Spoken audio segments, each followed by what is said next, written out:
There is a rule that you should never say no to any idea if you are under WWE contract, because if you do, maybe you're not going to get another opportunity. Now, there is both evidence to support and refute this, but given that it's out there in the ether, it's always worth mentioning. Sometimes, though, an idea is just so stupid or illogical, a performer is like, man, I'm not going near it. And sometimes they feel like it affects their ego, so they're also like, no, I'm not going anywhere near it. And this happened recently when a Hall of Famer was presented with a brand new narrative and turned it down, and that got my brain thinking. Because I remembered a grand total of 7 wrestlers who had also done this, and you probably want to know why. Well, here's why.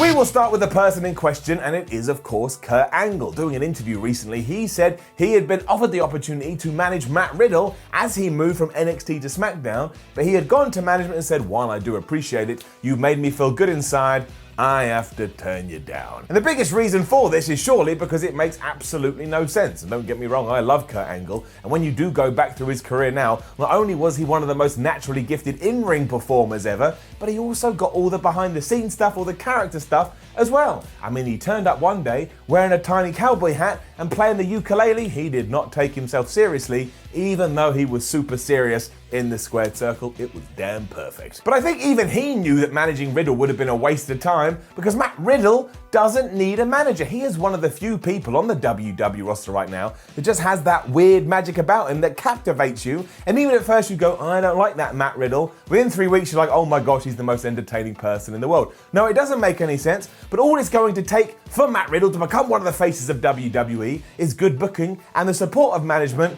Kurt Angle doesn't need to be involved. Because with the right push, he will smash it, even if the plan was to break them up down the line before actually doing Riddle versus Angle. And I get it, that would be gangbusters, but still, get there another way. It baffles the brain even more, because do you know who else is on SmackDown and probably does need a manager, especially after he was turned into a walking biscuit? That's right, it's Shorty G, real name Chad Gable. I mean, he's a flippin' Olympian, and that association would be damn good. Somebody explain this madness to me. Coming in at number 6, it is the one and only CM Punk. The voice of the voiceless lived by those words when it turned out that at WrestleMania he was going to fight Triple H and basically went, look, Hunter Hearst Helmsley, I have no interest in that. I actually think that benefits you more than it benefits me, so I'm out of here. Because yes, that conversation did happen when he was walking out of World Wrestling Entertainment. Triple H was in the room, Vince McMahon was in the room, and they were like, but look, Punk, if you hang around till Mania, this is what we'll give you.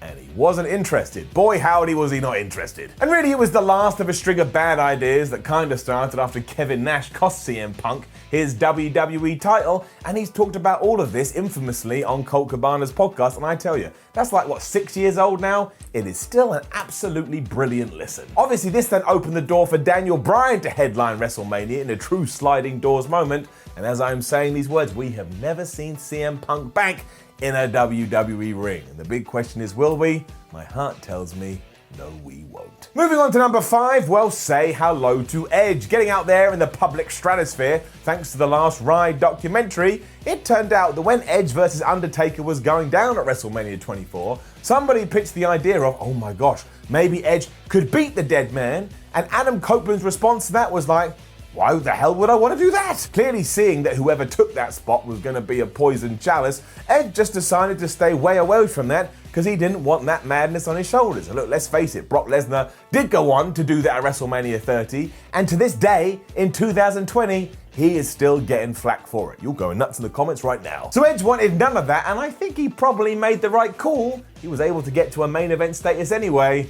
Why have a bunch of baggage along the way? At number 4, it's our man MVP, who, let's be honest, is absolutely smashing it on Raw right now. But we're going to go back to his initial run in the late 2000s when the idea was brought up to him, hey, MVP, why don't you go a bit goo goo gaga for Eva Marie and we can just run that story and see what happens. Instead, MVP saw this as just something that his character would never do. And don't forget, his character was meant to be that he was a big sports star with the big contracts and that really women were probably throwing themselves at him all the time, much as they do in real life. If all of a sudden he was all weak at the knees for Eva Marie, well, that didn't click with him, and he told us much. Even after Triple H was like, no, it does make sense. MVP put his feet in the sand and said, no, it does not. And Dave Meltzer of the Wrestling Observer was talking about this but a few days ago. So the story was dropped because really MVP was a baller And that was even his catchphrase. And I tell you this, the more I think about it, the more I go, yeah, MVP was right. WWE also wanted to do something similar with a guy you may remember called Stone Cold Steve Austin, because there were plans at one stage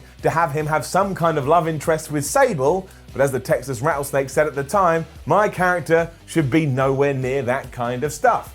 Well, that's not why he's here at number 3. That's because he walked out of the company over a storyline, and you already know what I'm talking about. Because it comes down to Brock Lesnar, one of the biggest refusals in WWE history. Stone Cold Steve Austin did find out that on a random Monday Night Raw, he was going to be losing to the next big thing in a first round qualifying match for the King of the Ring. That didn't make any sense to the bionic redneck, because why the hell would you give this away with no build when you could build it, put it on pay-per-view, and everybody walks away with a lot of money? Not me, but I was like 2. Thing is, Austin was right, and while in hindsight he has said that walking out was the stupidest thing he could have done, and he regretted it, there was more animosity here, because WWE wasn't pitching this because it was a bad idea, they were pitching it because they wanted to punish Stone Cold. Because he was already disillusioned about his current creative, which he voiced on WWF Bite This, which was a show back in the day that basically let you in behind the scenes. And this was mad. No stars the size of Stone Cold Steve Austin ever used to do this, but he was on the phone going, yeah, I just don't think it's very good right now. Someone needs to pull their finger out their ass. And you can just imagine what officials and management thought when they heard that. So they wanted to slap him on the wrist as a way to say, do not do this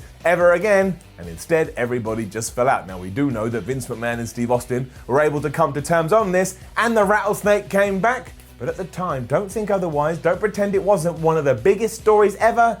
Everybody was losing their mind. And in at number 2, where we're going back to the past, we're going back to the 80s, because it's the Honky Tonk Man. And just in case you don't know who the Honky Tonk Man is, it's a dude that went, right, if I'm going to be a wrestler, why don't I just pretend to be Elvis?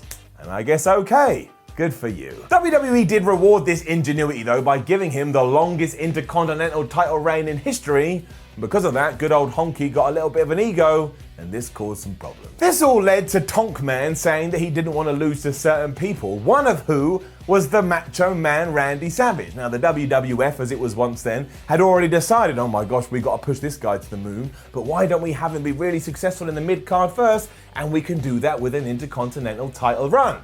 Honky Tonk Man decided he didn't want that. It would ruin his reputation, it would ruin his career, so he just turned it down. And officials got so bored of trying to convince him otherwise, they took the Macho Man Randy Savage and threw him into the main event scene anyway, and Honky just hung around doing what he was doing. This wasn't even the only occasion when it happened, because when it was time to finally drop that championship at SummerSlam 1988, Honky Tonk Man, realizing he couldn't get out of it, went, fine, I'm just gonna go to the ring and have the Ultimate Warrior beat me in 31 seconds. And think of that too, a 454-day reign, which is still the record to this day, done in just over 30 seconds.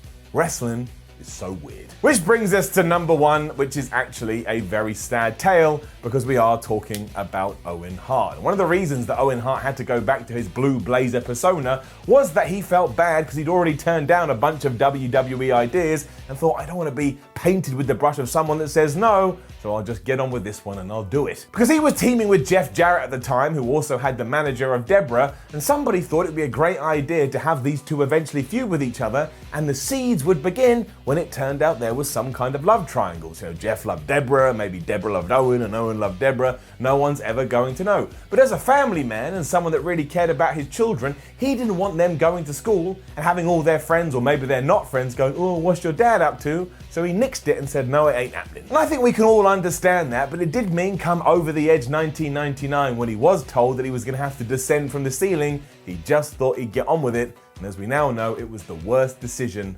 ever. And it's just absolutely heartbreaking when you know what went down instead, but unfortunately, that's what happened. Now, do you know of any other wrestlers that turned down storylines and got right into Vince McMahon's face and said, I ain't doing it, pal? Let us know in the comments below, and don't forget to like the video, share the video, and subscribe to What Culture Wrestling. Then you can head over to whatculture.com and read articles like this that educate your brain. You can follow What Culture on Twitter, What Culture WWE, and keep up to date with all the wrestling news. And you can watch more videos here on What Culture Wrestling, some of which feature me, the bald asshole. My name is Simon from What Culture. Thank you very much for tuning in with me today. It was the Why series, where we slap our heads and we say why, and then people say, Simon, why do you slap your head? I don't have a good reason for you. I'm a buffoon. I'm an idiot. Don't be like me. Stand tall. Live your dreams. Speak to you soon.